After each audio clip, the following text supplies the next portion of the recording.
Akkam jirtu maatiiwwan Taaddee Tuub kan biyya keessaaf biyya alaa teessanii barumsa keenya hordoftanii barnoota keenya yeroo darbee keessatti jechoota sagalee gama duraan dheeraa qaban waliin barannee turree viidiyoo kutaa 14ffaa keessatti jechuudha.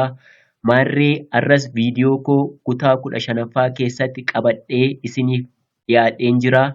Maarree isinirraa immoo kan eegamu warra maatii keenya hin taaneef sheer gochuudhaan akka bira nuuf qaqqabsiistan akkasumas warri maatii keenya taatan barumsa nuti guyyaa guyyaan gad isiniif lakkifnu akka hordoftan kabajaan isin gaafannaa kallattumaan gama barnoota keenyaa ta'a dabarru.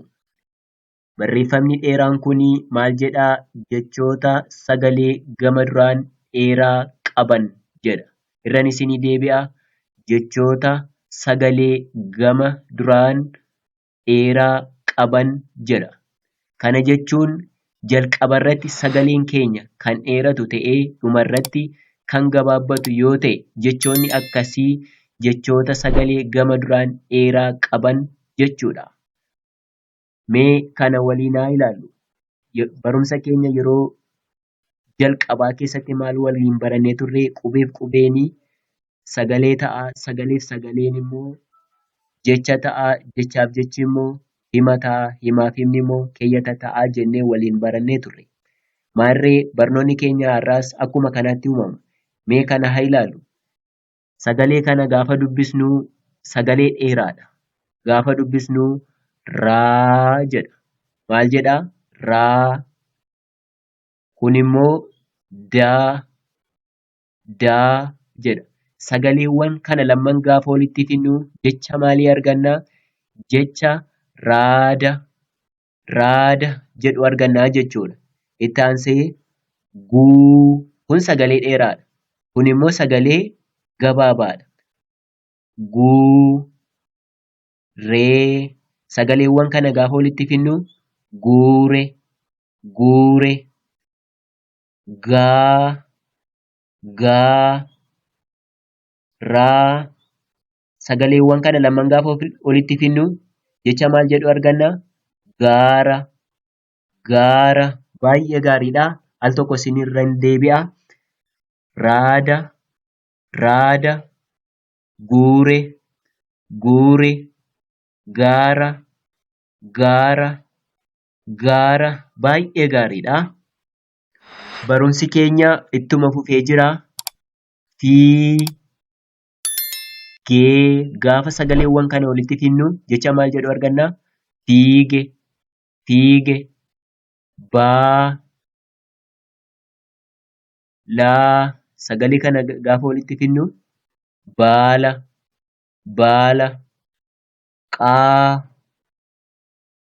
Qaawwaa. Sagaleewwan kana lamman gaafa walitti fidnu qaawwa.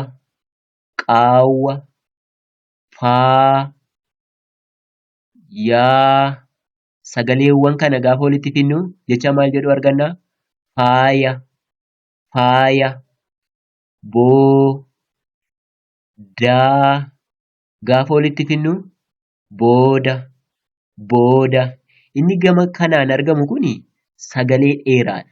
Inni asiin argamu kun immoo sagalee gabaabaadha. Kanaaf jechoota kanaa maal jedhamu?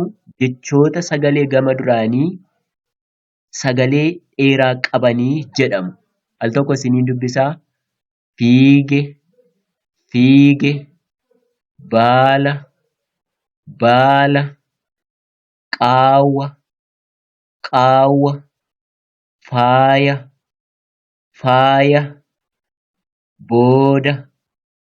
Booda. Baay'ee gaariidha. Barumsi keenya ittuma fufee jira. Maal jedhaa? Jechoota sagalee gama duraan dheeraa qaban. Jechoota sagalee gama duraan dheeraa qaban. Kun hima dhala. Kun himaa jechuudha mata dureen kun. Kana waliin haa dubbisnu. Faanaa. Sagalee kana gaafa walitti fidnu faana.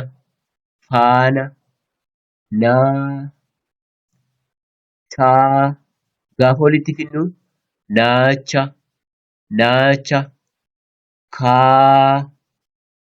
Kaabaa. Sagalee kana gaafa walitti fidnu kaaba, kaaba, kee, nyaa. Gaafa walitti fidnu keenya, keenya, saa, laa. Sagalee kana gaafa walitti fidnu saala, saala. Baay'ee gaariidha. Al tokko isiniin dubbisaa. Faana, faana, naacha, naacha, kaaba, kaaba, keenya, keenya, saala, saala, saala. Baay'ee gaariidha. Mee kun maal jedhaa? Naacha, naacha. Kunoo kaaba, kaaba. Kunoo faana, faana. Baay'ee gaariidha. Barumsi keenya har'aa jechoota maalii ture?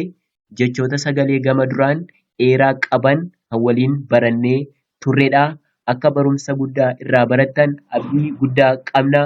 Maarree warra maatii keenya hin taaneef sheer gochuudhaan bira akka nuuf qaqqabsiistan, isin warri maatii keenya taatan immoo akka barumsa keenya hordoftan kabajaan isin gaafanna.